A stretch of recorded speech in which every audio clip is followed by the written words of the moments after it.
Sosok Nadia Rovin putri anak koruptor Novin Karmila dihujat hakim. Karena gaya hidup kamu, mama terjerumus. Sosok Nadia Rovin putri menjadi perhatian ketika hadir dalam sidang korupsi yang menjerat sang ibu, Novin Karmila, di Pengadilan Tipikor di Pengadilan Negeri Pekanbaru, Riau, Selasa, 15 Juli 2025. Nadia hadir sebagai saksi untuk ibunya yang merupakan mantan PLT Kepala Bagian Umum Sekretariat Daerah, Setda, Pekanbaru. Nadia saat ini tercatat sebagai mahasiswa sebuah universitas swasta di Jakarta.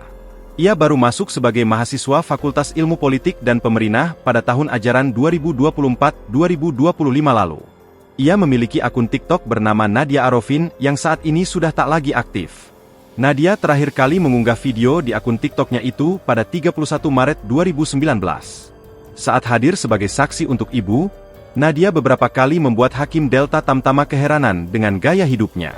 Dalam percakapan WhatsApp antara Nadia dan Novin yang ditampilkan saat persidangan, terungkap Nadia kerap meminta dibelikan tas-tas branded.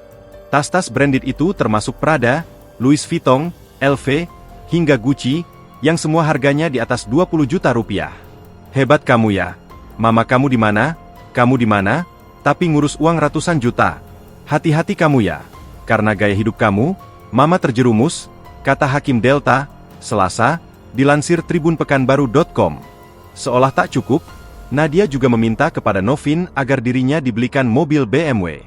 Mobil BMW itu diminta Nadia sebab Civic Turbo miliknya dianggap kependekan. Kamu yakin orang tua kamu bisa belikan kamu BMW? Kamu sudah punya Honda Civic Turbo. Karena alasan, kependekan, dijual, enak sekali, sindir Hakim Delta. Ibumu tak punya warisan, tak punya penghasilan lain, tapi kamu minta BMW, imbuhnya.